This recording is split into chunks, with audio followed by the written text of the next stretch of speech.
Good evening, everyone. Welcome to the Bible Missionary Baptist Church, better known as BMBC Ministries.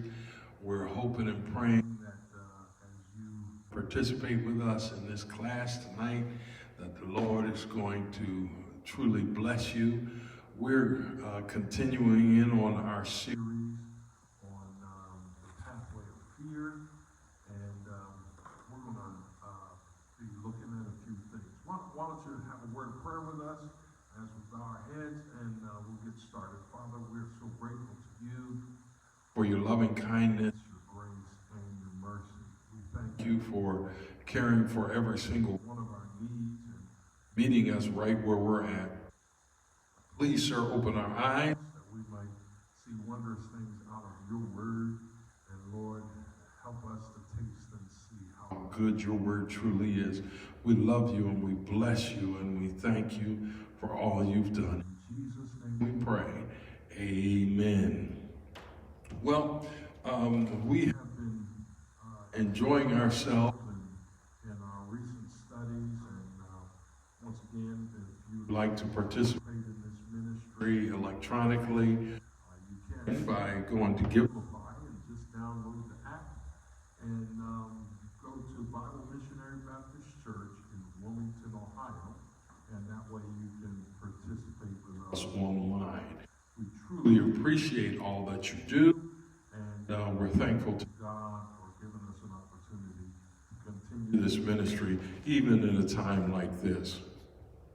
We've been in a series on Sunday mornings. If you're catching us at a 10 o'clock service on Sunday morning on when your faith is stretched, and we're hoping that this has been a blessing in your life as well.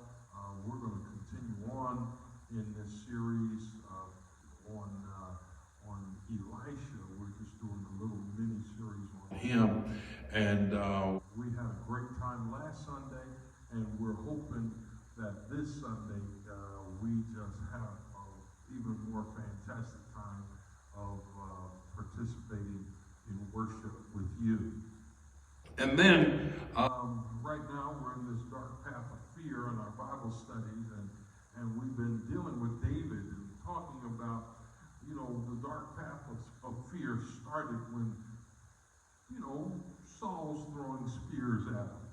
And then we saw that this dark path continues when he's even having to be let down a window to escape from his father-in-law's attempts to have him killed.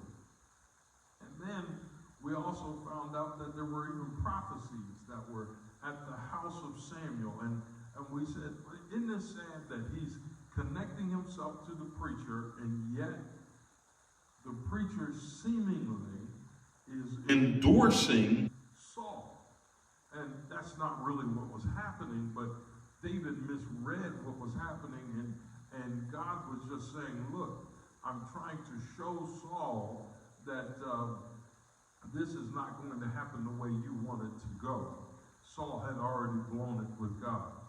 And then even when he gets to the house of God and he's thinking that everything is all right, there's a bad guy in the house of God. There's a guy that's sitting there thinking, I have a chance to destroy David. And so David makes even more mistakes because he's afraid. We've got to watch out when we're afraid, because it'll cause us to do things and say things and go places where we ought not be going because we're scared because of the doeg of Edomites that come up in our life. Oh, we didn't say boo. Boo. All right. So then last week we continued on, and then after we talked about the enemies in the house of the Lord, then you see him running to his enemies. Instead of doing something different, he runs to the Philistines. David is so scared, he thinks that running to the Philistines is a good idea. He thinks that he can have more safety running to where the Philistines are, to his sworn enemies, where they sing songs about him saying Saul has slain his thousands, but David has slain his tens of thousands, and here he is trying to hang out with them. Well, we find out that that doesn't go well at all, because when he tries to hang out with the Philistines start saying, no, he's our enemy. They sing those songs, and then David acts so crazy. He's scratching on the walls, drooling all over himself, acting a complete fool. The Bible says that the king, when he saw David acting like that, said, oh, no, not our kind of guy. We don't want any more crazy people. We got enough crazies here in this kingdom. And so he ran to his enemy.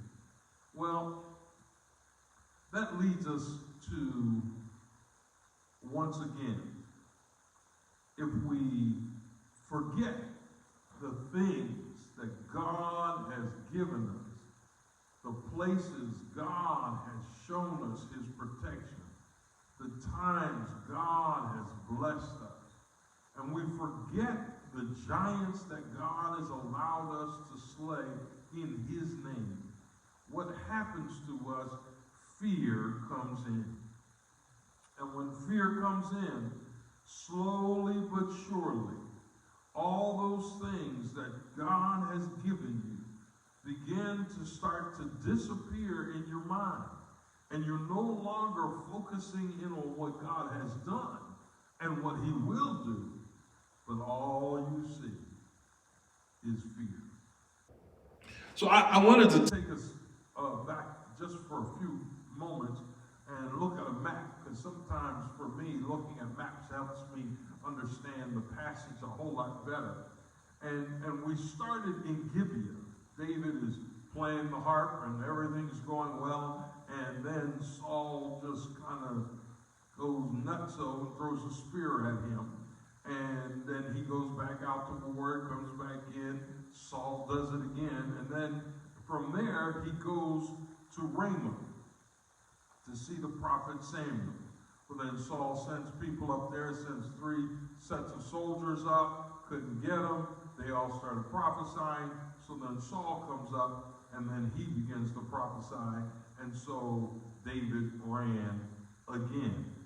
He runs back to Gibeah, and he goes and he sees his buddy Jonathan, the son of Saul, and they reinstate their promises of fidelity to one another, and then he leaves from there, and then he heads to Nob, where the Ark of the Covenant is, where the priests are.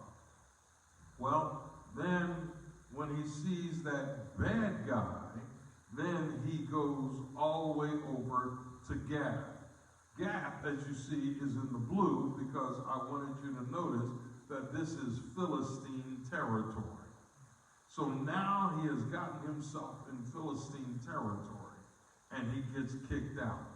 So he runs to a place called Adullam. All right? Now, this is more like a neutral territory because it's right on the border of the area that the Philistines would sometimes control, and also on the border of where Israel would oftentimes control. So if Saul brought an army down against David when he was in Adullam, then Saul would have problems because the Philistines would think that they were coming towards them. So, because of that, this was a place for David to hide. So let's go into our chapter and look at how he starts his pathway out. He got into this place called fear. How do you start to get yourself out? What can you do to help get yourself out? What's strange is he goes from all these places to a cave. Look at chapter 22 and verse 1. It says, David departed from there and escaped to the cave of Adullam. And when his brothers and his father's house heard of it, they went down there to him. Now, here's what got my attention about this verse. He goes to the cave of Adullam. And somebody says, well, what's so important about this? Well, this was a territory of the Canaanites. And when Joshua came in, Joshua and Israel were able to take over that area, and it became part of the west side of the tribe of Judah. And so if you're east side, west side, whatever side you are, this is on the west side of Judah. And this area was the place where the kingdom of the Canaanites was. The king of the Canaanites, or the Adullamites, was living there. And so where they believe, archaeologists have found where they believe this cave historically is, if this is the cave, it's right in that area of where the main city of Adullam was, where the king's palace was. And so now David, he's been told he's going to be a king, but he's a cave king. All right, he's not the kind of king he thought he was going to be, but he's in a cave. He's hiding out because the hill that this old city was on has a whole lot of caves in it, and one of these caves is said to hold up to 200 people. And so it was a place where robbers and thieves would oftentimes go to hide out, because there were so many different caves, you would never be able to catch up with them. So David goes and hides amongst the robbers and the thieves. He's hiding in a place where the robbers and the thieves are. But while he's there, the Bible lets us know in the book of Psalms that he wrote 3 psalms. At least 3 of his psalms were written while he was in there. And so I wanted to share them with you because they give you an idea what was happening in David's life that helped him in his recovery from the cave of Adullam. Now look at this. Let's keep on going. In verse 22 it says, and everyone who was in distress, and everyone who was in debt, and everyone who was bitter in soul, gathered to him, and he became commander over them. And there were with him about 400 men. Now, you would think this was a bad move. But actually, when you're at the bottom, everything looks good, doesn't it? So, while he was there, he wrote Psalm 142. And he says, with my voice I cry out to the Lord. And with my voice I plead for mercy from the Lord. Now, does he sound like somebody who's really happy in this psalm so far? And he says, I pour out my complaint before him. I tell my trouble before him. This isn't going good, is it? When my spirit faints within me, you know my way. In the path where I walk, they have hidden a trap for me. He said, look, you know which way I'm going, and they've got traps set up for me. David says, man, this is not going good. I like this psalm because it's the first one he writes, and he's really just pouring out his heart to the Lord, saying, boy, this is not good. He says, look to the right and see, there is none who takes notice of me. No refuge remains for me. No one cares for my soul. He's feeling down now. David is feeling afraid. He's scared. I cry to you, O Lord. I say, you are my refuge, my portion in the land of the living.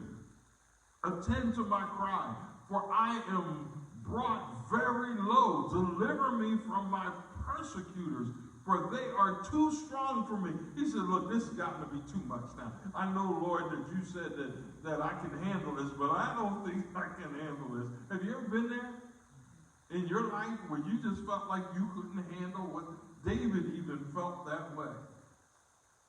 Bring me out of prison, that I may give thanks to your name. Wait, here the story begins to turn. He said, look, Lord, look, I will give you praise if you get me out of this prison. Now, this same statement is made just slightly different by a fellow named Jonah. You remember? He got swallowed by this whale, and he's at the point of death, and he says, look, if you let me out, I will praise your name in your house. You got no problem with me. Will you please let me out? The righteous will surround me, for you will deal bountifully with me. He says, look, Lord, I know you're going to work something out for me. I know I feel horrible about this. Everything's going wrong. But I know you can make a way for me. And somebody here tonight, if you are struggling with what's going on in your life, please understand you're not the only one. And maybe it's time to turn the story from dealing with just your complaints to start talking to God and saying, look, I'm going to do what's right by you. Look at Psalm 57. In Psalm 57, it says this, be merciful to me, O God. Be merciful to me, for in you my soul takes refuge. In the shadow of your wings I will take refuge till the storms of destruction pass by. He says, all right, now, Lord, I'm going to just stick with you, and I'm going to let you be my protection in a time like this. Somebody here needs to say, Lord, be my protection. I cry out to God Most High, to God who fulfills his purpose for me. He says, look, I know you got a plan for my life. He will send from heaven and save me. He will put to shame him who tramples on me. Selah. God will send out his steadfast love and his faithfulness. He says, look, I know everything is looking wrong. I know everything looks bad for me. But God is going to save me. I know that there's something for me. God is not going to let them just run me over. Why? Because of his steadfast love. That word is basically translated from the Hebrew chesed, which means mercy. And it's a mercy contract with God. God says, I promise you in my covenant that I will have mercy on you and I will continue to be faithful. He's pleading to God's faithfulness and mercy. He says, my soul is in the midst of lions. I lie down amid fiery beasts, the children of man, whose teeth are spears and arrows, whose tongues are sharp swords among the nations. Now, I think that among the nations is a typo there. He literally is saying to us, boy, people have treated me bad. They act like vampires. I'm not going to say that because, I know some people get messed up when you say those words. All right. Be exalted, O God, above the heavens. Let your glory be over all the earth. In spite of how he feels, he exalts the Lord. In spite of how things look, he recognizes the need to exalt the Lord.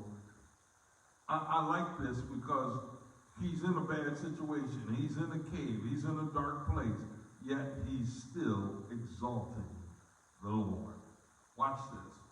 They set a net for my steps. My soul was bowed down. They dug a pit in my way, but they have fallen in it themselves. Selah. He said, look, they may be trying to come after me, but God is going to let what they're doing catch them. And somebody here today, or somebody watching us online, you may be feeling like everybody's after you and people are trying to destroy you, but they are laying a net for you, they're digging a pit for you, and my mother always used to say, they may dig it for you, but they're going to fall in themselves. And you got to watch out because sometimes you and I start looking at what other people are saying and doing, and God is simply saying, Don't you get caught up in that. Because they will have their day. He said, my heart is steadfast, O God. He's getting himself together, isn't he? My heart is steadfast.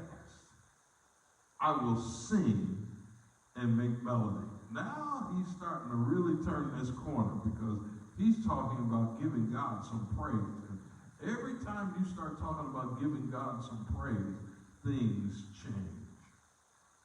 Now watch this. He says, awake, my glory, awake, O harp and lyre, I will awake the dawn. He says, wait a minute. God gave me something. He gave me a ministry of music. I need to use what God gave me for his glory. I need to get up using what God has handed me. And he says, awake, O lyre, awake, O harp. Now watch this. I will give thanks to you, O Lord, among the people. I will sing praises to you among the nations.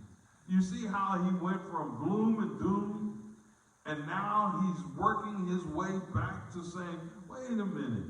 It's like when I was a young boy, they used to sing at my church when I was a little boy, we come this far by faith, leaning on the Lord.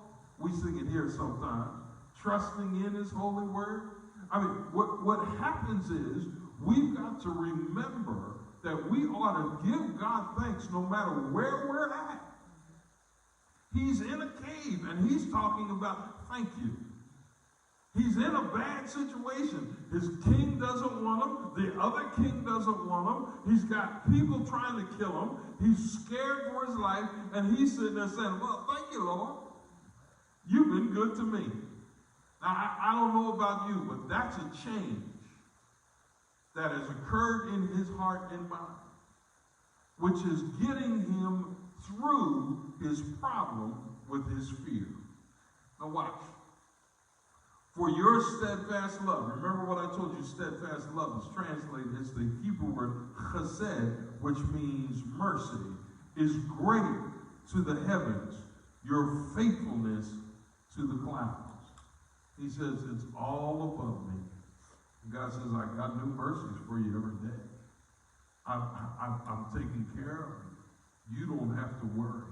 I'm always going to be there for you. I like this. He's translated. He says, once again, be exalted, O God, above the heavens.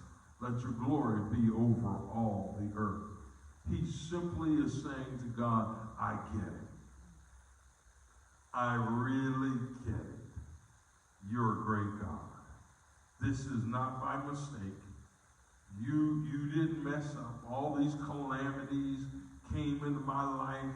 I've got people trying to kill me. I've got people that hate me. But God has given him something. And what's funny is God gave him people in debt, discontent, and in distress. he gave him his own Family. And that's kind of scary sometimes when God hands you your family and the description of the people that God says he handed you were in debt, discontent, and never happy, and in distress. They've got struggles in their lives. They've got things that are out of control. And he says, those are the people that God gave him. Most of us would have said, Lord, I think you made a mistake. I need a real army to deal with my problems. And God says, I've given you all that you need. your Family. your Neighbors that are hiding in these caves, that are in debt, discontent. I'm giving you some people that are really messed up in life to help you along your journey. You'll find out later in the book of First Chronicles, and you'll find find out that as you read about David and his friends, that these end up being some of the mightiest men of war. They become some of the greatest fighters that ever were. And as a matter of fact, David was able to teach them how to fight giants. And it came to one point later on in David's life, as he got older, he could no longer fight. But he had men that were with him that could fight the giants for him. Now that's a wonderful thing, because Israel was so scared of giants that they didn't want to fight them. But now he's got guys that want to go up against all of Goliath's brothers. In Psalm 34, as we close, it says, I'm just going to read the first couple of verses. It says, I will bless the Lord at all times. You see how it just completely changed now? He is just going into bless mode. I will bless the Lord at all times. His praise will continually be in my mouth. It suggests to us that David now is at the point where he says, I'm done complaining about where I'm at and what's happened in my life. I'm just going to bless the Lord. He says, I'm going to bless him at all times. Now, that's a hard thing to do when everything is going wrong. I don't know about you, but when my money is funny, when my debt is high, when I've got all kinds of problems surrounding me, I've got all kinds of pain in my life, it's hard for me to bless the Lord. But David says, wait a minute, this is the time to keep blessing the Lord. I will bless the Lord at all times. His praise, or no, not complaints. Oh, it does say praise there. His praise shall continually be in my mouth. My soul shall make her boast in the Lord. Let the humble hear thereof and be glad. He says, look, if you've been knocked down like me, Time to bless the Lord. he says, if you've been beat up like me, you can boast on the Lord. This is our answer for why God put those people around him. God put the people around him that understood where he was at. Sometimes you get the wrong people around you, they won't be able to help you because they don't understand your predicament. But they understood. They were humble. And they were glad because David started saying, this isn't bad. We're still here. We got another chance. Let's work with it. Then he says, oh, magnify the Lord with me, and let us exalt his name together. So, when you've been beat up, when fear has been chasing you, and he has been beating you down, and you're giving in to fear, and you're hiding in a cave, what's the best thing you ought to do? Start doing what God called you to do again. And he started giving God Praise. I dare somebody today and the rest of this week, when things might not go the way you want them to go, to say, hallelujah, thank you, Lord. I bless you for what you're doing, in spite of how it's going. And find somebody that you know that understands what you're going through, that can give God praise with you. And you'll find that God is a great God. So, what happens? David went from there to Mizpah of Moab. And he said to the king of Moab, please let my father and my mother stay with you till I know what God will do for me. He said, look, all right, let's get mom, dad out the way because Saul's going to try to get to them to get to me. So let's get them over to Moab. And there's a rabbinical story that suggests that David's mother was a Moabitess woman. And that's how he had the relationship with Moab. And so it's believed that that was the key that enabled David to go to Moab and make this agreement. And he says, I can't protect them like I want to. So I'm just going to wait to see what the Lord wants to do with me. And he left them with the king of Moab, and they stayed with him all the time that David was in the stronghold. I like that part because it lets you know that David was in a really secure place. And that secure place, number one, is in the hands of God. You know, we think of the place where he was physically, but the stronghold really was, he was in the hands of God.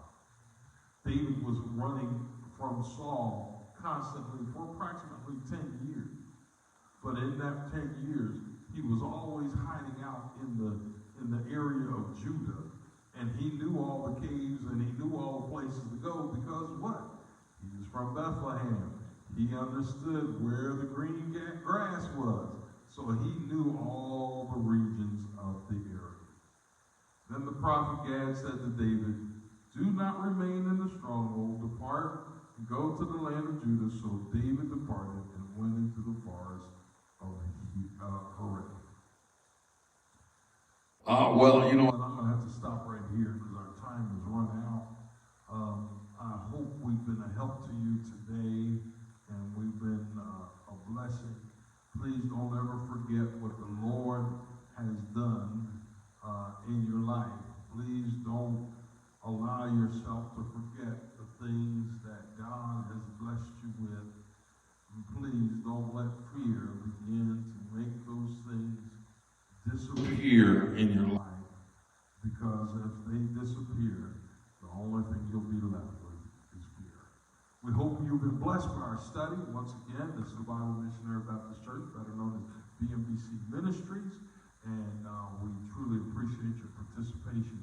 If you are online and you're watching us and you do not know Jesus Christ as your Lord and Savior, I simply want you to know he died on the cross for all of our sins and rose again that Sunday morning. You say, what's the importance of that? He took away all our sins. You say, I'm a pretty good person, but God says one sin means that your destiny is hell. But if you believe in Jesus, your home is heaven. If you've never accepted Christ as your Savior, I want you to know all you have to do is ask the Lord to change your life. Lord, save me. Change me. And I will serve you. And that will turn your destiny from hell to heaven. If you know him for yourself, just wave at us. Make sure we know that you've accepted Christ as your Savior, and that will be a blessing to us. We love you. We'll see you next Sunday and Wednesday night.